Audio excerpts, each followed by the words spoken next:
The next type of drawing that we're going to look at is the plan oblique, and you guys probably better know this drawing as the axonometric. So we've talked about this quite a bit. We've harped on this in a whole assignment already.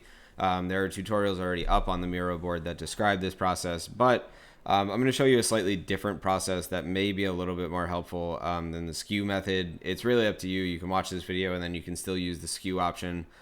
They will produce the same drawing. So let's hop into our other file.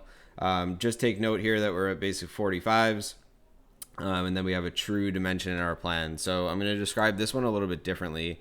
So what I like to do here is we're just going to draw out a 1 inch by 1 inch square here. So this is basically what our cube would look like in plan, right? So now what I'm going to do is I'm going to rotate that by 45.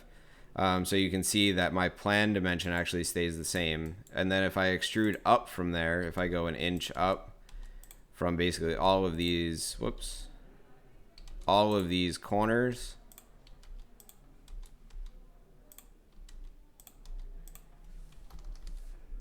and then we copy this up, you'll see that that's my basic cube. Then I would just go in, I'll explode this, and technically all of these lines would be hidden behind, and then you would take this and explode this, and then we would basically look at our outside curves, and we'd be looking at a drawing basically like that. So you can see that your plan remains intact and the rest of the information becomes skewed. So now if we have an actual drawing or if we have a 3D model of this, how would we go about doing this? So let's go ahead and we'll just draft a cube in here.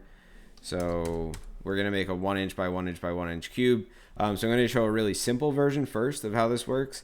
And then we'll go into a little bit more complicated version that shows how you do it with multiple objects. And then we'll look at certain variations off of this.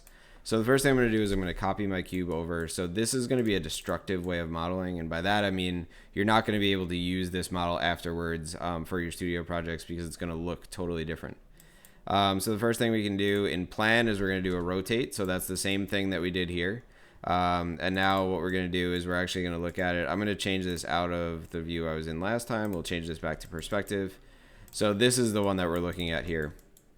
So the command that we're going to use here. So before what we were doing in previous explorations was we were doing a shear command here. We were going from there over to there and we were shearing by 45. And then in our front view, we were actually showing the object. So I'm going to go over a different way to do it here. So there's a command called cage edit. What this is going to do, I'll explain a little bit more once it pops up, but it's basically going to make a cage around here and then we can basically free deform this object. So we're going to add a couple construction lines to this to actually make it a precise operation. So the first one we're going to select up here, so it says select control object. We're going to select bounding box. Coordinate system is going to be C plane. And then if you see up here, cage parameters. So it's really, really important here. Our X point should be 2. We're going to click on these and just type 2. So our X, Y, and Z points should all be 2. This is really, really important. Otherwise, you're going to do a much different deformation than you're trying to do. Then click enter. Region to edit. We'll just click global. And then you can see this box pop up. So you can see if I move this, what's going to happen is I'm going to start totally deforming what my cube looks like. So this is not the intention of this, is not to do a really free transformation here. So what we're going to try to do here is basically if we're looking at our front view, what we need to do is we need to lift the whole back of this object up. So how far do we have to lift it up? So this is a really important question. So coincidentally, if we look in our front view, the exact dimension that we need to move this back part vertically is going to be the depth here. So if we take a line and we draft it from that corner to that corner, you can see we can now select this. So this is a curve that we can select. You can either use your gumball and do a rotate to get this to actually be vertical, or a little bit more clear way is we're going to look at the rotate 3D command here. So we'll do rotate 3D. So start of rotation axis. So I want this object to rotate from here and go vertical. So in order to do that, my rotation axis is actually going to be here so that I'm rotating in this direction. So if we click on the endpoint here and with ortho selected, we come off to the side. Then we're looking for the first reference point. That's going to be the end. And then we're going to set it to go vertical. So we'll choose that end. And you can see that we rotate up vertically there.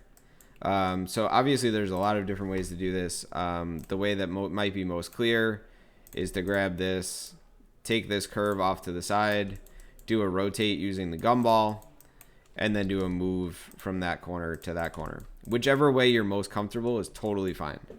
So now what we're going to do is we're going to drag from left to right, and we're going to only select the 4 points that are on the back side of this object.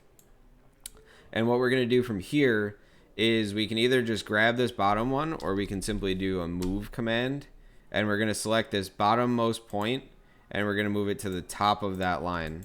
And you'll see now what happens is when we move into our front view, what we have is a perfect axo view. So in order to actually be able to click this now, you see that I can't click this.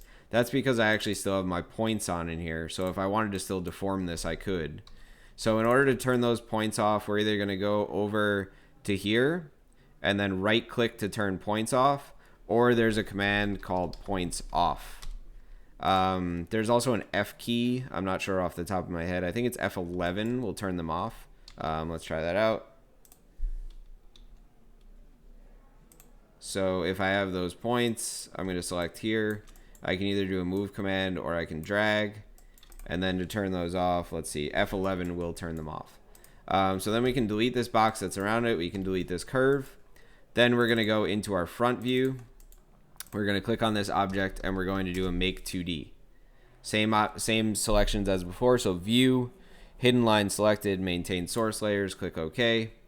Again, a similar thing is going to happen here where we're going to actually have a really funky sizing of this probably. So it might be a little bit smaller than it should be. So know your dimension of one edge, and we'll just do a scale. And I know that this was an inch, so I can scale that. This is actually ends up being at the right scale. So if we overlay this over this drawing, we'll see it's an exact match, which is a good thing. So here we're going to select our outsides again. We'll change those to our outline layer. We'll change these guys to our edges layer, and we'll change these guys to our hidden layer.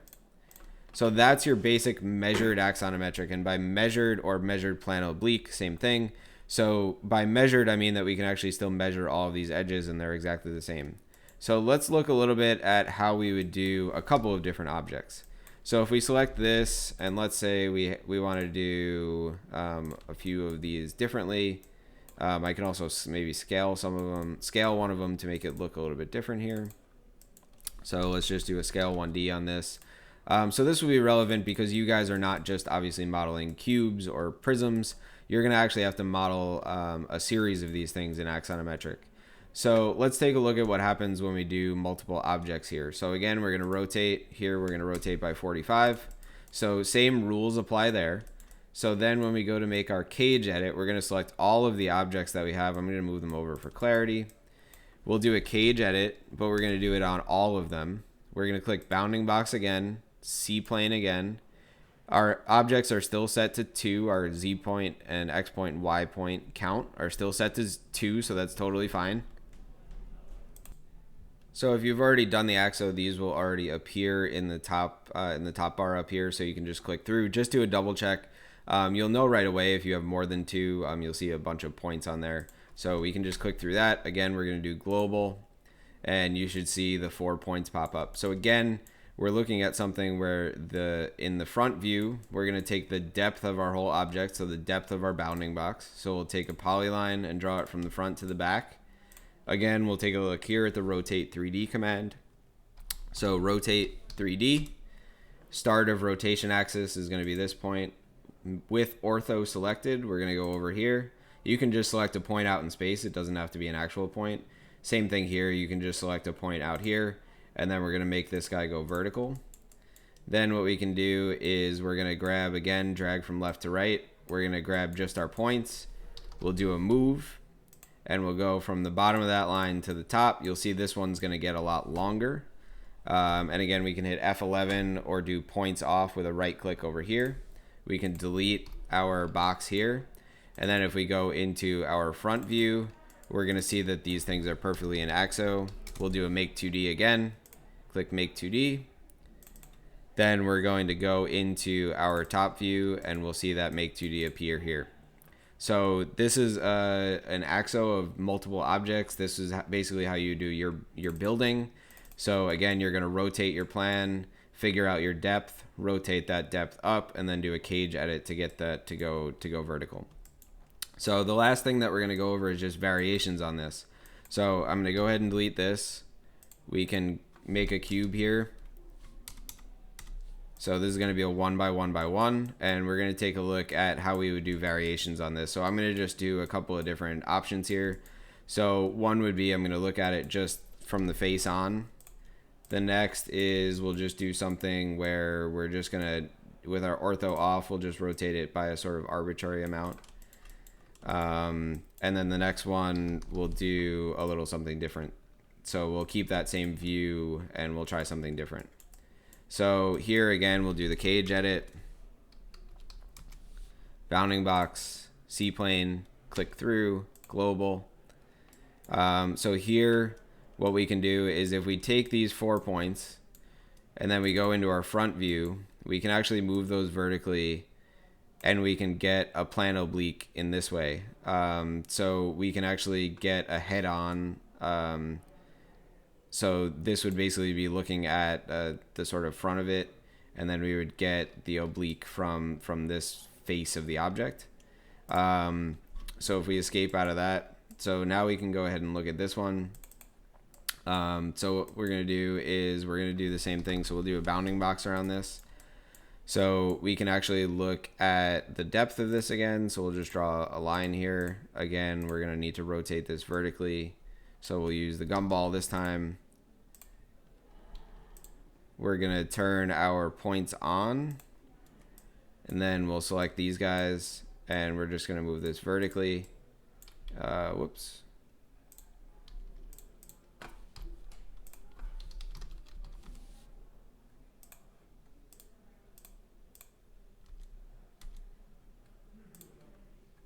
So we'll go ahead and click these. Whoops. Not click that line, and then we'll move that vertically to the endpoint.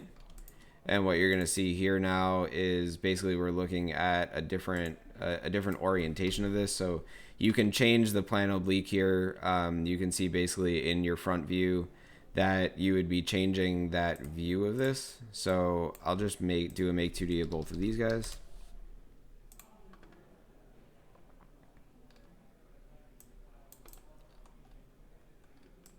So you can see here that I'm maintaining my 90-degree angles here, also maintaining my 90-degree angles, and then doing a plan oblique that way. And then here we're going to do a little bit more of like a free transform here. So if I have this object, again, I can go in here and I can do my cage edit, bounding box, C-plane, click through, global. And then if I select these 4 points, I can actually just look in my front view. Maybe shaded view is a little bit easier to see. And then I can actually just sort of see how this object is deforming. So this is going to be a sort of variation off of the plan oblique. You're going to get a little bit, because of the angle that you're at, you're not going to actually get true angles here. But you will get a version of this object. So if you were to go to a perfect 45, you would get those perfect angles in the corner. Because we're not doing that, you're not going to get those perfect angles, but you can sort of experiment with views in this way. So this is a version of plan oblique, but it doesn't actually maintain the actual angles within the oblique. So these are a couple different variations here. I would recommend do one where you're rotating it and doing a true 45-degree version of it, and then another where you're rotating it and then doing a more free transform method. So again, we'll turn those off. We'll go ahead and delete that. And then these would basically be a couple of riffs or versions off of the plan oblique that you can take a look at. They sort of blur the line between what's an actual plan oblique, but these are actually still constructed drawings. You won't have accurate angles and you won't have accurate lengths of things, but proportionally these things would work, and they do serve as actual constructed and parallel drawing types.